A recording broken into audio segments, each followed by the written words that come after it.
6-ാം സ്ഥലം ഈശോയുടെ തിരുമുഖം വെറോനിക്ക തുടയ്ക്കുന്നു. ഈ ഒരു സ്റ്റേഷനെ ഞാൻ മൈൽഡായിട്ട് കാണുന്നില്ല. ഇതിന് കൊടുക്കുന്ന പേര് സമരം എന്നാണ്. സമരം. കാരണം വെറോനിക്കയുടെ തൂവാല എൻ്റെ മനസ്സിൽ അത് വെറോനിക്ക പിടിച്ച സമരത്തിൻ്റെ കൊടിയായിട്ടാണ് കാണുന്നത്. അതൊരു സമരമായിരുന്നു. സമരം. കാരണം നിരപരാധിയായ മനുഷ്യനിങ്ങനെ കുരിശിൽ കൊണ്ടുപോവാണ്, കുരിശെടുത്തുകൊണ്ട് പോവാണ്. ഈ വഴിയരികിൽ നിൽക്കുന്ന പല ആൾക്കാരും അവൻ്റെ അത്ഭുതങ്ങൾ ഏറ്റുവാങ്ങിയ ആൾക്കാരാണ്. അതിലൊരാൾ പോലും ഇവൻ ഇന്നസെൻ്റാണ്, നിങ്ങൾ ഈ ചെയ്യുന്ന തെറ്റെന്ന് പറയാനുള്ള ചങ്കൂറ്റം ഉണ്ടായില്ല. അവർക്കറിയാം ഈ നടക്കുന്ന അനീതിയാണെന്ന്. അനീതിയാണെന്ന് ശക്തമായിട്ട് അറിയാം. പക്ഷെ ആരും പ്രതികരിച്ചില്ല. അവിടെ പ്രതികരിക്കാൻ നമ്മൾ ബൈബിളിൽ ഒരിക്കലും കാണാത്തൊരു പെണ്ണുകാരാണ് വെറോനിക്ക. അവളുടെ സമരമായിരുന്നു. അവളുടെ ബിഗ് സ്റ്റേറ്റ്മെൻ്റാണ്, what you are doing is wrong. ചെയ്യാൻ പാടില്ലെന്നുള്ള ധീരമായ സമരമാണ്. അതുകൊണ്ട് 6-ാം സ്ഥലം സമരമാണ്. നമ്മുടെ നാട്ടിൽ നടക്കുന്ന ഇൻജസ്റ്റിസിനെതിരെ നമ്മൾ പലരും നിശബ്ദരാണ്. നമ്മൾ സംസാരിക്കുന്നില്ല.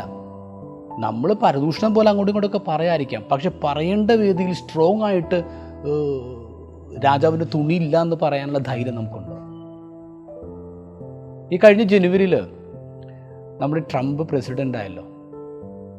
മേക്ക് അമേരിക്ക ഗ്രേറ്റ് അഗൻ എന്ന് പറഞ്ഞുള്ള ക്യാമ്പയിനാണ്. വീണ്ടും അമേരിക്കനെ ഗ്രേറ്റ് ആക്കണം എന്നൊക്കെ പറഞ്ഞ് മനുഷ്യൻ വന്നിട്ട് കയറി ഉടനെ ആ മനുഷ്യൻ എന്താ പറഞ്ഞത്? ഇല്ലീഗൽ ഇമിഗ്രൻസിനെയൊക്കെ പുറത്താക്കും. ട്രാൻസ്ജെൻഡേഴ്സ് എന്ന് പറഞ്ഞ സംഭവം ഉണ്ടാവത്തില്ല. ഇതിനാകെ 2 സെക്സേ ഉള്ളൂ, മെയിൽ ആൻഡ് ഫീമെയിൽ. വളരെയധികം ചർച്ച നടന്നൊരു സംഭവമാണ്. അതിൻ്റെ പിറ്റേ ദിവസം ഇദ്ദേഹം ചാർജ് എടുത്തിട്ട് അതിൻ്റെ പിറ്റേ ദിവസം അവിടെയുള്ള വാഷിങ്ടൺ നാഷണൽ കത്തീഡ്രലിൽ ഒരു പ്രെയർ സർവീസ് നടന്നു. അതിന് നേതൃത്വം കൊടുത്തത്, അത് ഒഫീഷ്യേറ്റ് ചെയ്തത് മേരി ആൻ എഡ്ഗർ ബഡി എന്ന് പറഞ്ഞൊരു വനിതാ ബിഷപ്പാണ്. ഒരു പ്രെയർ സർവീസിനൊടുവിൽ അവരുടെ പ്രസംഗത്തിൻ്റെ അവസാനം 2 മിനിറ്റ് അവർ പ്രസിഡൻറ്റിനോട് വളരെ പേഴ്സണലായിട്ട് സംസാരിച്ചു. In the name of God I plead you എന്ന് പറഞ്ഞിട്ട് അവർ പറയുന്നത്, ഞാൻ നിങ്ങളോട് അപേക്ഷിക്കുകയാണ് ദൈവത്തിൻ്റെ പേരിൽ, നിങ്ങളുടെ ചില തീരുമാനങ്ങൾ കൊണ്ട് ഭയപ്പെട്ട് കഴിയുന്ന കുറച്ച് മനുഷ്യരുണ്ട് ഇവിടെ. അവർക്ക് പൗരത്വമില്ല, അവർക്ക് പ്രോപ്പർ പേപ്പേഴ്സ് ഇല്ല എന്ന് പറഞ്ഞുകൊണ്ട് അവരെന്നു വേണമെങ്കിലും പുറത്താക്കപ്പെടാം. അവർ നമ്മുടെ ആശുപത്രിയിൽ ജോലി എടുക്കുന്ന ആൾക്കാരാണ്.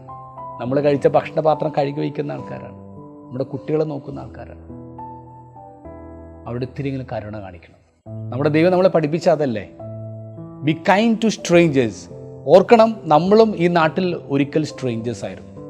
നമ്മൾ ട്രംപിൻ്റെ ഹിസ്റ്ററി നോക്കുമ്പോഴേക്കും അറിയാം, ട്രംപിൻ്റെയൊക്കെ ഫാമിലി കുടിയേറി പാർത്തവരാണ്. സ്ട്രേഞ്ചേഴ്സ് ആയിരുന്നു, ഒരു സമയത്ത് സ്ട്രേഞ്ചേഴ്സ് ആയിരുന്നു.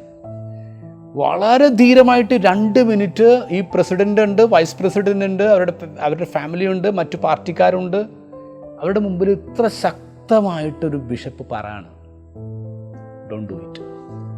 അപ്പോൾ തന്നെ നമുക്ക് ഈ ട്രംപിൻ്റെ ഫേസ് കാണാൻ പറ്റും. ഭയങ്കര ദേഷ്യം ട്രംപിനും വൈസ് പ്രസിഡൻറ്റിനൊക്കെ വരുന്നുണ്ട്.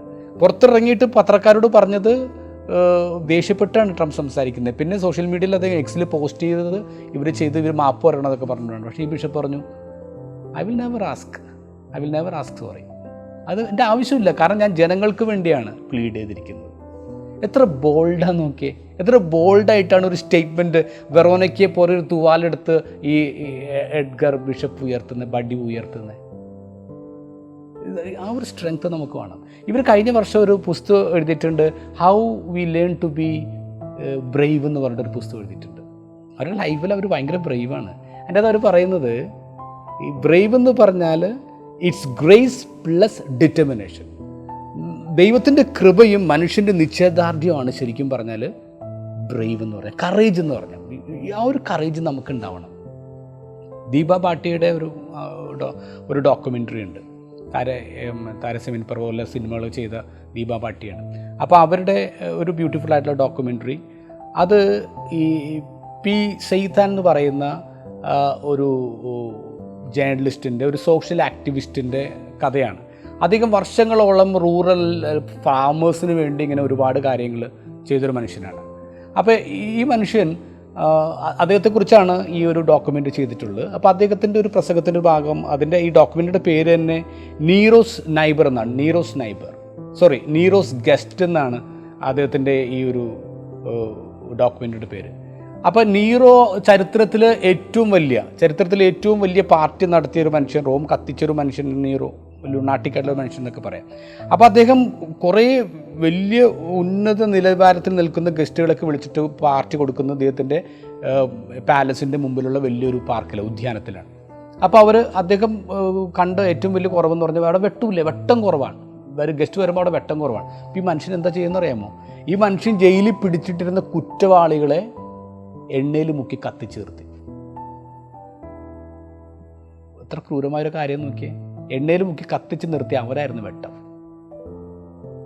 അപ്പോൾ ഇപ്പോൾ ഈ സേനാത്ത് പറയുന്നൊരു കാര്യം എന്താണെന്നറിയാമോ? അവിടെ ഞാൻ നീറോനെ കുറ്റപ്പെടുത്തുന്നില്ല, കാരണം നീറോ ഒരു ഭ്രാന്തനാണ്. പക്ഷെ നീറോ വിളിച്ച ഗസ്റ്റുകൾ, നീറോസ് ഗസ്റ്റ് ഉണ്ടല്ലോ, നീറോ വിളിച്ച അതിഥികളുണ്ടല്ലോ, അവരിൽ ഏറ്റവും വലിയ കുറ്റക്കാർ. ഒരക്ഷരം പോലും ഒരു മിണ്ടില്ലല്ലോ. മനുഷ്യർ കത്തിയ വെട്ടത്തിൽ നിന്ന് ഭക്ഷണം കഴിച്ചപ്പോൾ അവരൊന്നും മിണ്ടില്ലല്ലോ. ഏറ്റവും കൂടുതൽ അപകടകാരികൾ അവരല്ലേ. This is it. ഇവിടെ നടക്കുന്ന അനീതികൾ, ഇവിടെ നടക്കുന്ന പ്രശ്നങ്ങൾ, ഇതിന് നിശബ്ദമായിട്ടിരിക്കേണ്ട ആൾക്കാരല്ല നമ്മൾ. വെറോനിക്ക പോലെ തുവാലെടുത്ത് പൊക്കണം, കൊടി പിടിക്കണം, സമരം ഉണ്ടാക്കണം. Four good and four justice. Good day.